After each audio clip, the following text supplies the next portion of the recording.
सिंधु घाटी सभ्यता का इतिहास मतलब इंडस वैली सिविलाइजेशन के बारे में ऐसी जानकारी जो आपको शायद ही पता हो। सभ्यता की शुरुआत हो या हो उसके महत्वपूर्ण नगर, कैसे हुआ इसका विस्तार, या बात हो नगर निर्माण या हो धार्मिक जीवन। तो चलिए दोस्तों, सारे सवालों के जवाब जानने के लिए हमारे इंडिया जी के चैनल में वीडियो पर अंत तक जुड़े रहिएगा, वरना बहुत कुछ मिस हो सकता है। So let's get start.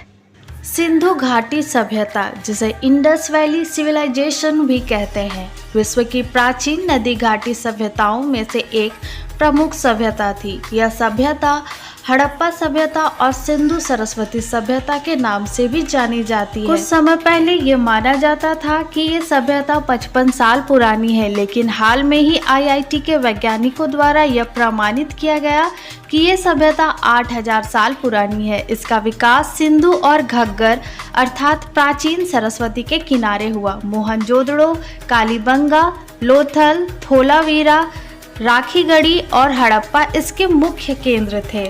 आज से लगभग 78 वर्ष पूर्व पाकिस्तान के पश्चिम प्रांत के मांटगोमरी जिले में स्थित हरियाणा के निवासियों को शायद इस बात का किंचित मात्र भी आभास नहीं था कि वे अपने आसपास के जमीन में दबी जिन ईंटों का प्रयोग अपने धड़ल्ले से अपने मकानों के निर्माण कर रहे हैं, वह कोई साधारण ईंटें नहीं बल्कि लगभग 8 वर्ष पुरानी और पूरी तरह विकसित सभ्यता के अवशेष है। इसका आभास उन्हें तब हुआ जब 1856 ईस्वी में जॉन विलियम ब्रंटम ने कराची से लाहौर तक रेलवे लाइन बिछवाने हेतु ईंटों की आपूर्ति में इन खंडहरों की खुदाई आरंभ करवाई। खुदाई के दौरान ही इस सभ्यता के प्रथम अवशेष प्राप्त हुए, जिसे इस सभ्यता का नाम हड़प्पा सभ्यता का नाम दिया गया।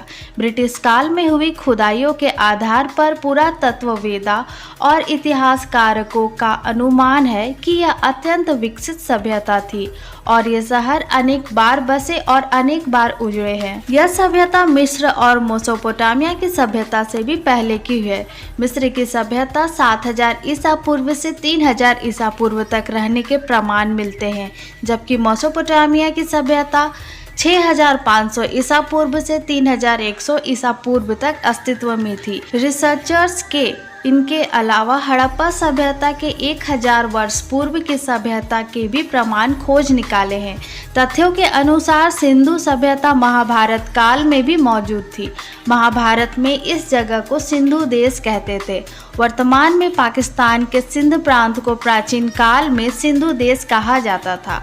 रघुवंश में सिंध नामक देश का रामचंद्र जी द्वारा भारत को दिए गए का उल्लेख है। यह स्थान न केवल अपनी कला और साहित्य में विख्यात था, बल्कि वाणिज्य और व्यापार में भी एक अग्रणी था। एक अध्ययन के मुताबिक 8000 साल पुरानी सिंधु घाटी सभ्यता के पतन के पीछे का मुख्य कारण जलवायु परिवर्तन हो सकता है। सिंधु सभ्यता एक स्थापित सभ्यता थी। यहाँ के लोग नगरों में निर्माण को लेकर जहाज आदि सभी कुछ बनाना जानते थे। यहाँ प्राप्त तथ्यों से ये पता चलता है कि यहाँ के लोग दूर तक व्यापार करने के लिए जाते थे और यहाँ पर दूर दूर के व्यापारी भी आते थे। आज 18 वर्ष पूर्व सिंधु घाटी सभ्यता के लोग धर्म, ज्योतिष और विज्ञान की अच्छी समझ रखते थे। सिंधु सभ्यता के लोगों का ही आर्य द्रविड़ कहा जाता था। इस सभ्यता के विभिन्न स्थलों से कला के जो रूप प्राप्त हुए हैं, उनमें प्रतिमाएं, मुहरे, मिट्टी के बर्तन, आभूषण, पकी हुई मिट्टी की मूर्तियां आदि शामिल है। इस सभ्यता की मुद्राएं भी चलन में थी। यहाँ की मुद्राएं चमकदार पत्थर, कांस्य और तांबा के थे। इस अज्ञात सभ्यता की खोज का श्रेय राय बहादुर दयाराम शाहनी को जाता है। उन्होंने ही पुरातत्व संरक्षण विभाग के महानिदेशक सर जॉन मार्शल के निर्देशन में 1921 में इस स्थान की खुदाई करवाई थी। लगभग 1 वर्ष बाद 1922 में श्री राखल दास बनर्जी के नेतृत्व में पाकिस्तान के सिंध प्रांत में लरकाना जिले के मोहनजोदड़ो में स्थित एक बौद्ध स्तूप की खुदाई के समय एक और स्थान का पता चला। इस नवीनतम स्थान के प्रकाश में आने का उपरांत यह मान लिया गया कि संभवतः यह सभ्यता सिंधु घाटी तक ही सीमित है, अतः इस सभ्यता का नाम सिंधु घाटी की सभ्यता रखा गया। सबसे पहले 1927 में हड़प्पा नामक स्थल पर उत्खनन होने के कारण सिंधु सभ्यता का नाम हड़प्पा सभ्यता पड़ा, पर कालांतर में पिंगगट ने हड़प्पा एवं मोहनजोदड़ो को एक विस्तृत साम्राज्य की जुड़ाव राजधानियां बतलाया। अब तक भारतीय उपमहाद्वीप में इस सभ्यता के लगभग 1000 स्थानों का पता चला है, जिनमें कुछ ही पारंपरिक अवस्था में प्राप्त हुए हैं। इस स्थानों के केवल 6 को ही नगर की संज्ञा दी जाती है, जैसे कि हड़प्पा, मोहनजोदड़ो, लोथल, चुन्हू-दड़ो, कालीबंगा, हिसार और बर्नावली।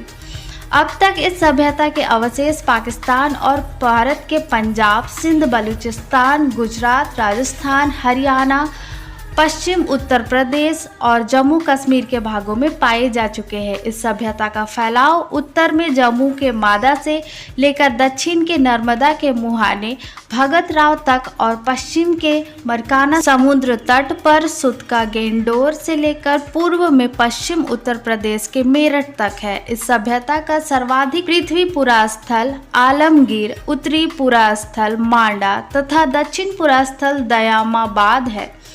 लगभग त्रिभुजाकार वाला यह एक कुल करीब 12,99,600 वर्ग किलोमीटर के क्षेत्र में फैला हुआ है। सिंधु सभ्यता का विस्तार का पूर्व से ही पश्चिम तक 1600 किलोमीटर तथा उत्तर से दक्षिण तक 1400 किलोमीटर था। इस प्रकार सिंधु सभ्यता समकालीन मिस्र या सुमेरियन सभ्यता से अधिक विस्तृत क्षेत्र में फैली हुई थी। इस सभ्यता की सबसे विशेष बात थी कि यहाँ के विकसित नगर निर्माण योजना हड़प्पा तथा मोहनजोदड़ो दोनों नगरों के अपने दुर्ग थे, जहाँ शासन वर्ग का परिवार रहता था। प्रत्येक स्थान में दुर्ग के बाहर एक उसमें निम्न स्तर का शहर था, जहाँ ईंटों के मकानों में सामान्य लोग रहते। इन नगर भवनों के बारे में ये विशेष बात थी कि ये एक जाल की तरह विन्यस्त थे, यानी सड़कें एक दूसरे को समकोण पर काटती थी और नगर अनेक आयताकार खंडों में विभक्त हो जाता था, चाहे वो छोटी हो या बड़ी। हड़प्पा तथा मोहनजोदड़ो के भवन बड़े होते थे। वहाँ के स्मारक इस बात के प्रमाण है कि वहाँ के शासक मजदूर जुटाने और कर संग्रह में परम कुशल थे। ईंट की बड़ी बड़ी इमारत देखकर सामान्य लोगों को भी यह लगेगा कि शासन कितने प्रतापी और प्रतिष्ठितवान थे। हड़प्पा संस्कृति के नगरों में ईंट का इस्तेमाल एक विशेष बात है, क्योंकि इसी समय के मिस्र के भवनों में धूप में सूखी ईंट का ही प्रयोग हुआ था। समकालीन मेसोपोटामिया में पक्की ईंटों का प्रयोग मिलता तो है, पर इतने बड़े पैमाने पर नहीं जितनी सिंधु घाटी सभ्यता में है। मोहनजोदड़ो में जल निकास प्रणाली अद्भुत थी। लगभग हर नगर के हर छोटे बड़े मकान के प्रांगण और स्नानागार हुआ करता था। कालीबंगा के अनेक घरों में अपने अपने कुएं थे। कृषि और पशुपालन इस सभ्यता के लोगों का मुख्य पेशा था। गेहूं, जौ, कपास, राई, मटर, खजूर और चना की खेती करते थे। सिंधु सभ्यता की लिपि दाएं से बाएं लिखी जाती थी। इस लिपि में 7000 चिन्ह अक्षरों में से 400 के बारे में ही जानकारी प्राप्त हुई है। मेवाड़ के एक लिंगनाथ जी हड़प्पा में पक्की मिट्टी की स्त्री मूर्तिकाएं भारी संख्या में मिली है। इस मूर्ति में स्त्री के गर्भ से निकलता हुआ पौधा दिखाया गया है। विद्वानों के मत में यह पृथ्वी देवी की प्रतिमा है और इसका निकट संबंध पौधों के जन्म और वृद्धि से ही होगा। इसलिए मालूम होता है कि यहाँ के लोग धरती को उर्वरता की देवी समझते थे और इसकी पूजा उसी तरह करते थे। सिंधु घाटी सभ्यता के लोग अपने शवों को जलाया करते थे। मोहनजोदड़ो और हड़प्पा जैसे नगरों की आबादी लगभग 50,000 थी, पर फिर भी वहाँ के केवल 100 के आसपास ही कब्रें मिली है, जो इस बात को इशारा करता है कि वे शव को जलाते थे। लोथल, कालीबंगा आदि हजारों पर हवन कुंड मिले हैं, जो कि उन वैदिक होने का प्रमाण होता है।